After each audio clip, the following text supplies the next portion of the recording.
You don't have time to watch Apple's nearly 2-hour-long press event? Here's everything Apple announced at its far-out iPhone 14 event, what the biggest new features are, and why you should frankly care.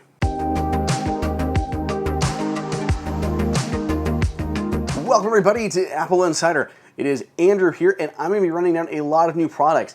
At Apple's far-out event, it announced a ton of new gear for all of you, including Apple Watch SE, Apple Watch Series 8, Apple Watch Ultra, AirPods Pro, iPhone 14 and iPhone 14 Plus, and iPhone 14 Pro and iPhone 14 Pro Max. I'm going to walk you through all of those in this video and why you should care. Let's start with the Apple Watch Series 8. Apple Watch Series 8 is Apple's latest wearable, and it's borrowing the same design from the Apple Watch Series 7, so no big changes to how the device actually looks. And yes, all bands from prior models will still work on the Apple Watch Series 8. The Apple Watch Series 8, while it looks the same, has at least a couple new hardware changes. The first is a pair of temperature sensors.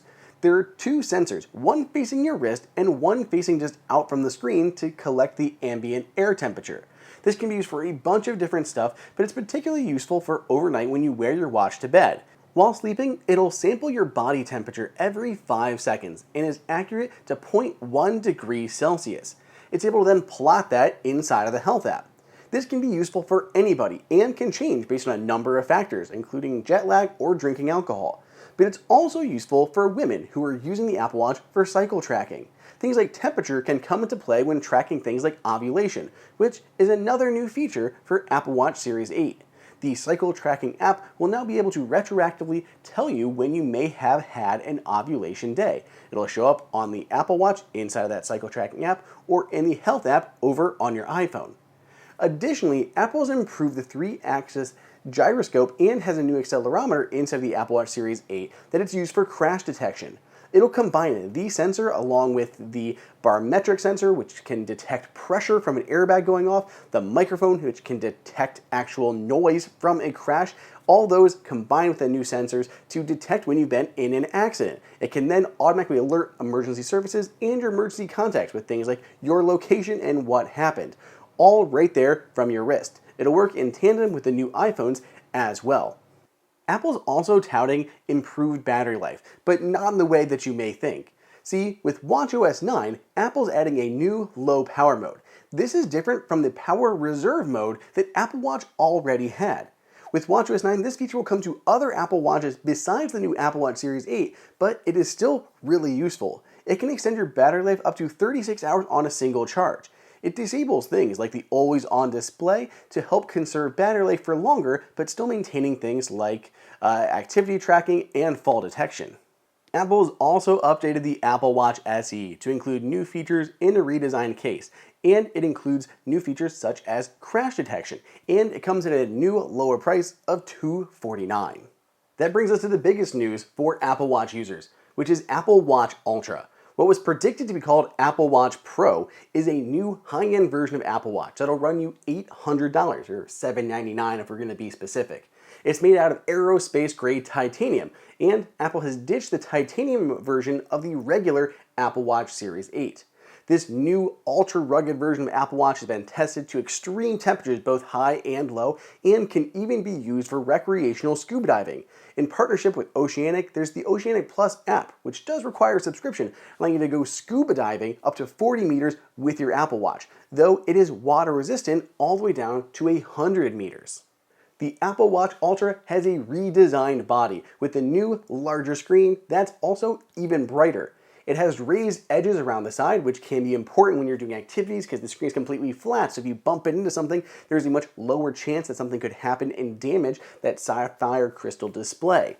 There's also an action button on the side. In this bright orange hue, you can use it to trigger anything you want, whether you're going to next steps in a triathlon, whether you're going on to a dive, you want to start your dive with that button, trigger a workout, all sorts of things you can completely program that button to do. Apple Watch Ultra has its own custom face called the Wayfinder face. It can have an active compass right on the screen, supports 8 complications, and has a really neat dark mode, night mode effect where you can rotate the digital crown, the entire screen will dim, leaving just a red outline of all of your information. Apple Watch Ultra has the longest battery life of any Apple Watch with 36 hours on a single charge. Plus, it can go up to 60 hours with the low power mode enabled. Apple Watch Ultra has a dual frequency GPS system supporting both L1, the common, and the newer L5 GPS frequencies that will improve it in many situations, including when you're in large cities and there's a lot of buildings that can be stopping GPS signals.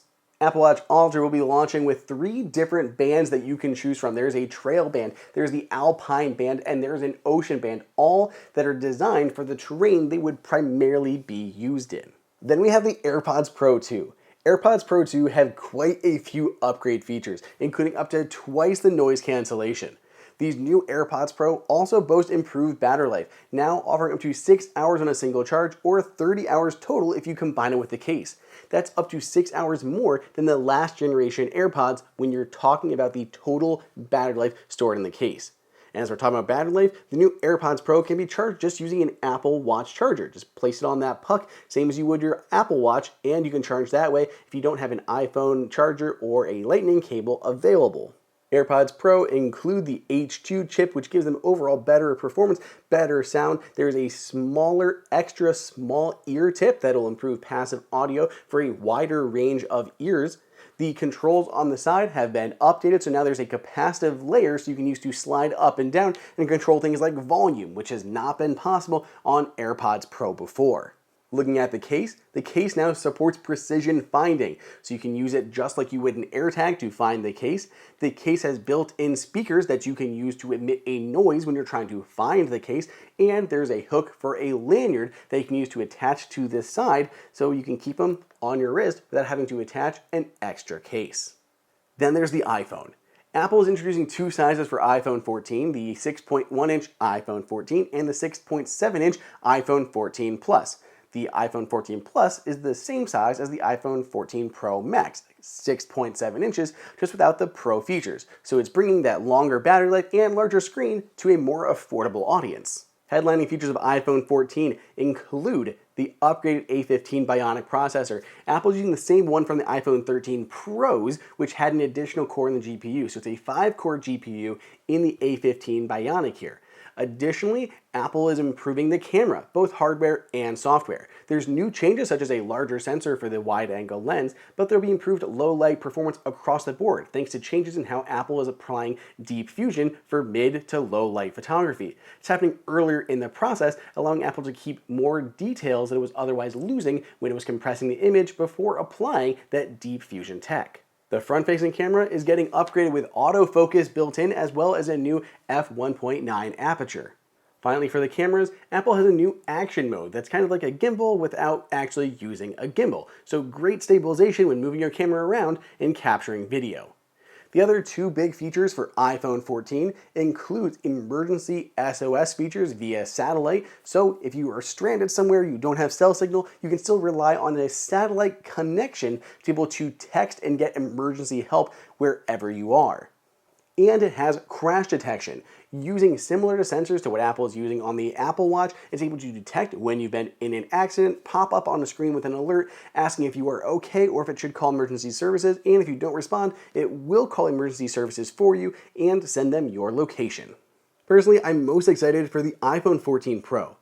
Apple has an all-new display on the iPhone 14 Pro and iPhone 14 Pro Max. It reduces the bezels around the edge, increases the active area, gets rid of the notch for a little pill-shaped design, and has a new increased brightness. Now, during HDR playback, it can get up to 1600 nits of peak brightness, and outdoors, it can get up to 2000 nits of brightness. The new pill is called the Dynamic Island, and it's able to react based on what you're doing. There's a ton of stuff here that it can do, and you're going to kind of need to experience to really see the full effect. But basically, it's just this constant status bar of your iPhone. It can show things like a phone call that you're on. You can tap and hold to bring up additional information, or tap it to jump straight into that app. While you're playing music, you can see feedback, including the album art and a little status symbol of waveforms on the right-hand side. If you have multiple apps open, it can split into 2 and show you 2 different apps at the same time. It can show you privacy things like if you're actually sharing your location or navigating somewhere. It can show you live sports that are pulling from the live activities feed on your lock screen, including the current score of the game or as your Uber or Lyft is arriving. You can see when your phone is being muted, when your AirPods are connecting, when you have an alarm. You can see when you are tapping your phone to pay for transit. All this stuff you can see in that little status bar as it morphs and moves around. It is absurdly cool how Apple took this hardware feature and made it into basically a software feature. The display is also an always-on display, so it'll show all of your relevant information all the time. Your time, your widgets, and any live activities will always be shown. And if you have any photos set for the background, those can automatically intelligently dim, so they're lower in brightness and not consuming a lot of battery life, but they still retain important information like skin tone so they don't look all weird when they're dark. Powering iPhone 14 Pro is the new 4nm A16 Bionic processor, which Apple says is the most powerful chip ever on a smartphone. It includes a bunch of different stuff to power these new features, including that dynamic island and that always-on display.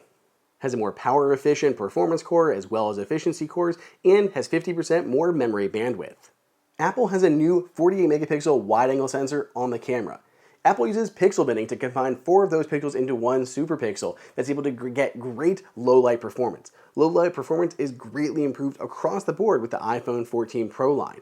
Additionally, you can shoot ProRAW photos at full 48 megapixels, or you can shoot 12 megapixel telephotos at 2x zoom, getting all the benefits of that wide-angle lens without having to switch to the telephoto lens, which is still locked at 3x telephoto zoom. Then Apple has completely redesigned the flash to automatically change based on the focal distance of your photos, and Apple has the new action mode for video, just like on the standard iPhone 14 line. For the iPhone 14 Pro users, cinematic mode has been upgraded to now shoot at 4K in 30 or 24 frames per second at 4K. So that about does it. That is all of Apple's new hardware, and there's a lot. 3 new versions of Apple Watch, AirPods Pro 2, and 4 new iPhone 14 models. Let me know down below in the comments what you are most excited about, and read more about all these devices over on Apple Insider while we have pricing and availability information available.